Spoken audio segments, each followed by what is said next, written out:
السلام عليكم والله هدي maanta awoodi lahaa dhammaantiin inaan mid idinla kulmo oo idiin mahadceliyo wallahi waan sameyn lahaa laakiin taasi ma awoodo maanta laakiin waxaan dhammaantiin halkan idinkaga mahadcelinayaa sidii qalbi wanaag leh walaaltinimada jacaylka ku dhaantahay ee aad igu soo duceyseen alxamdulilah ilaahay ducadiina wuu aqbalay ishiina ilaahay wuu ii fiicnaysay waxaan sidoo kale aad idinkaga mahadcelinayaa sida ugu dhaqsiyaha badan aad ii gaarsiiseen 20,000 subscribe insha Allah intaas in ka badan waa idinka filnaa waliba muddo kooban gudaheeda fadlan intaan filimka sharaxaadiisa bilaabin ka hor waxaan sharaf leh kaaga codsanayaa inaad channelka subscribe saartid muuqaalkana like saartid waxaa laga yaabaa in agtaada ka fududahay laakiin aniga waxay tahay hadiyad aad u qaali ah oo dhankaada ay ka timid mahadsanid walaal maanta waxaan sharaxi doonaa filim horror oo lagu magacaabo Hong Kong Ghost Stories run ahaantii waa filimkan maanta wado in aad marnaba ku caajiseen sababtoo ah filim la yaab leh mar walba aad meel wax ka filinaysid meel kale ay kaaga imaanayaan fadlan daawo oo taxadir filimku wuxuu ku bilowday haweeney lagu magacaabo Jennifer oo dhawaan ay kala tageen saaxiibkeedii hore waxayna go'aansatay inay tirtirto dhammaan sawiradooda kadib Jennifer waxay ka soo muuqatay iskuulka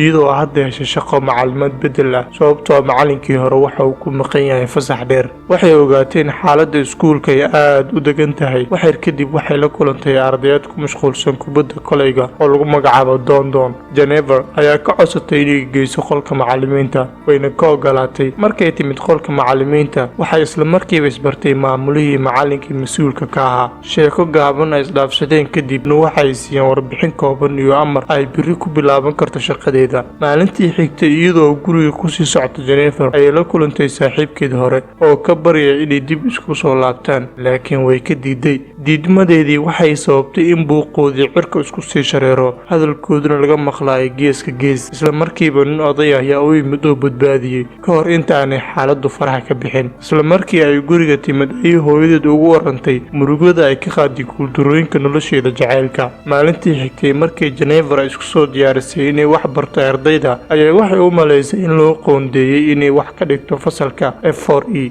wax fikrada kamaysan haysan halka uu fasalku ku yaalo markaas ay si kadis ah la kulantay Don waxay u sheegtay inay tahay mid ka mid ah ardayda fasalka F4E Jennifer waxay heshay fasalkii laakiin si lama filaan waxay la kulantay ixtiraam darro iyo buuq ardaydii hadalka maysan joojin xitaa ayagoo arkaya in macalinkoodii uu soo galay markii ay bilowday waxbaridda ardaydu weli waxay ku mashquulsanayeen alaabtooda cidna ma dhagaysan Jennifer sidaas darteed waxay go'aansatay in maalinta koowaad ee waxbaridda ay ugu talagasho inay isbarto ardayda maalintii xigtay jawiga fasalku wuxuu ahaa fawdii buuq sida haddii jeer uu ahaan jiray cidna ma dhagaysan Jennifer Donna maysan soo xaadirin maalinta fasalka markii gambalaalka la garaacay ardaydii ayaa isla markiiba dibadda u soo baxay Jennifer waxay aragtay in Don oo sii gelayso qolka musqusha waxay isku dayday inay si tartiib ah u dabagasho laakiin markii ay gudaha gashay albaabada musqusha mid u furtay ayaa waxay weydiiyay Don waxay bilowday inay dareento inay wax qaldan yihiin waxay rabtay inay si degdeg ah ugu soo baxdo qolka musqusha laakiin albaabkii laftiisii ayaa isxiray leerkan wuu damay albaabaduna musqushana way isfurayeen oo isxirayeen kaligood Jennifer aad bay u baqday halka tubooyinka biyaha si lama filaan ah u jabeen muraaxadiina si lama filaan ah u soo go'day oo ay ku dhacday muraayada kuna sigatay inay Jennifer ku dhacdo ay haddana derbiga ku aragtay hoos la yaab leh oo cabsi aad iyo aad u badan ku abuurtay Jennifer muuqaalka xiga maalintii oo dhan markii Jennifer guriga ku soo noqon weyday ayaa aabaheed wuxuu go'aansaday inuu u sheego ilaalada ayaa bilaabay inay raadiyaan Jennifer waxayna ugu dambeyntii ku guuleystay inay helaan Jennifer oo ku jirta musqusha kuna sugan xaalad aad u lidata laakiin waxaa la yaab kale xaaladda musqusha ayaa ahayd mid caadi ah ma jiro waxyaabo jajabay ama dhaawacmay waxay ka duwanayd xaaladii ay la kulantay Jennifer inkastoo ay la kulantay dhacdadan la yaab kale ee haddana Jennifer waxay ku soo noqotay iskuulka fasalka intii aadin ka hor ayay u sheegtay xaaladda fasalka F4E macallimad kale oo qolka joogtay Joker ayaa isla markiiba wejigeedii isbedelay markaas ayay tiri iskuulka ma jiro fasal la dhaho F4E Jennifer waxay ahayd inaad wax ka barto fasalka F2A ee ma ahayn fasalka F4E waxay ku wareertay ereydeedii waxay ku adkaysatay in fasalka F4E uu run ahaantii jiro sidaas darteed waxay u waday macallimada inay soo tusto fasalka laakiin waxay la kulantay arrin aysan filayn waxaa soo baxday in fasalka laga hadlayo uu dhab ahaan jiray balse aan la isticmaalin hadda fasalkan waxaa ka buuxa miisas iyo kuraas faaruq ah waxay u sheegtay sababta loo isticmaali waayey inay tahay in hadda ka hor uu ka kacay dab aad u weyn oo ay ku dhinteen macallimiin iyo arday kaas oo sababay dhimashada 14 qofood Jennifer aad bay u naxday markay maqshay hadalka. Waxay dareentay in jirkeedu uu daciifay, sida awgeed waxay u baxday gurigeeda si ay u nasato. waxaana ay mar labaad intay guriga u sii socotay la kulantay saaxiibkeedii hore oo weli ku adkaysanaya inay dib isugu soo laabtaan. wuxuu u sheegay in aanu la'aanteed noolaan karin. Jennifer waxay isku dayday inay sii socoto, waxayna si lama filaana ula kulantay Don. waxa ay weydiisay fasalka la yaab kale xaaladiisa, balse may la hadlin. markaas ayay ka codsatay in aynan dib ugu soo laaban iskuulka. laakiin Jennifer maalintii xigtay ay dib ugu soo laabatay iskuulka si ay wax u dhigto. markan waxay gashay fasalka saxda ah ee F2A, laakiin waxay la kulantay dhacdo kale oo la yaab leh. ardayda fasalkan iyo kuwii hore ay la kulantay ayaa ahaayeen kuwo isku mid ah. jahwareer iyo baqdin ayay dareentay, balse taa beddelkeeda waxay sii waday xiisadda. markii ay sii jeesatay ayaa waxay dareentay in ardaydii ay isku beddeleen kuwo fool xun.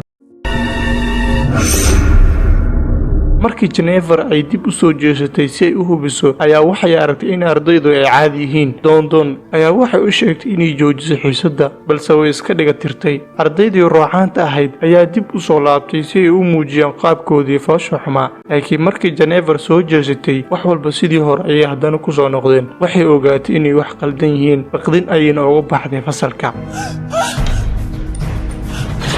intii ay guriga u sii socotay Jennifer waxay la kulantay Don mar kale. kadib waxay u sheegtay in aanay dib ugu soo laaban iskuulka sababtoo ah meel halis ah, mana aysan siin wax sharaxaad dheeri ah. saaxiibkeedii hore ayaa isla goobta ku sugayay Jennifer. wuxuu tusay muuqaal taleefankiisa uu ku duubay. muuqaalkaas oo sheeko dhex martay Jennifer iyo Don. laakiin arrinta la yaab kale ayaa waxay ahayd Don aan muuqaalka kula jirin. saaxiibkeedii hore ayaa wuxuu waday faalalow si uu arko xaaladeeda. faalalowga ayaa u sheegay inay jiraan jiniyo shar leh oo iskoolka jooga kuwaasoo doonaya Jennifer. faalalowga wuxuu siiyey mindi. kadib Jennifer waxay ku laabatay gurigeedii, waxayna ogaatay in waalidkeed aysan guriga joogin. waxyar kabacdi waxaa soo wacay taleefano yaab leh oo ugu imaanaya ardaydeedii. Jennifer ayaa aad u xabsatay, isla markiiba waxay mindidii ku dhufatay taleefankeeda. kadib waxay la kulantay waxyaabo badan oo yaab leh. Jennifer waxay go'aansatay inaysan ku laaban iskuulka. si lama filaan ayaa waxaa laga soo wacay taleefon iyadoo la leeyahay hooyadeed oo iskuulka joogta ayaa raadinaysa, halka Jennifer ay guriga joogto oo ay hadda kacday. Jennifer hooyadeed waxay sheegtay inay la socdaan 2 arday oo dhigta iskuulka Jennifer cabsi ayay la argagaxday iyadoo ogaatay in ardaydeedu aan ahayn bini'aadam caadi ah. waxay soo aaday iskuulkii waxayna u sii socotay fasalkii, laakiin waxay aragtay in goobtu qasan tahay. dhammaan ardaydu waxay muujiyeen foomkoodii dhabta ahaa. Jennifer hooyadeed oo taagneed xidhifka daaqadda fasalka ayay ka tuurin daaqadda dhulka ayna ku dhacday, waxayna ku dhimatay isla goobta.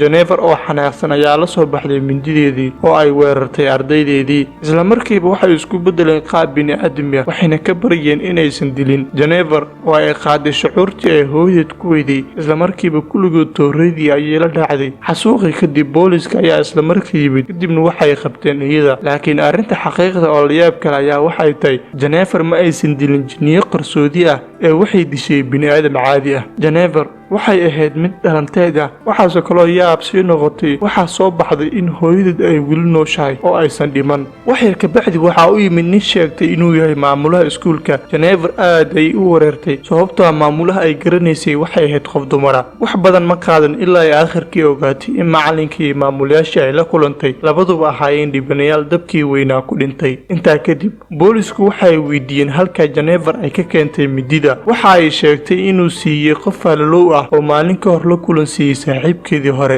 Jennifer aabaheed ayaa waag u bariyey, kadib wuxuu sheegay inaysan suurtagal ahayn arrintaa sababtoo saaxiibkoodii hore ayaa noloshiisa soo afjaray maalmo ka hor burburkii xiriirkoodii kala go'ay awgeed. waxaasoo dhammi waxay u dhaceen dhalanteedka ay abuureen ruuxaantu kadib markii ay la kulmeen dhacdadan naxdinta leh. Jennifer waxaa ku dhacay cudur maskaxiyan ah oo way waalatay, waxaana la geeyey isbitaalka waalida. filimkeenna maantana halkaas ayuu ku dhumaaday. waxaan rajaynayaa insha Allah inaad ka hesheen. ha iloobi inaad channelka subscribe saaratid, muuqaalkan like saartid sababtoo waxay inoo tahay dhiirigelin. sidoo kale wixii fikirkaaga ah commentiga noogu soo reeb. mahadsanid.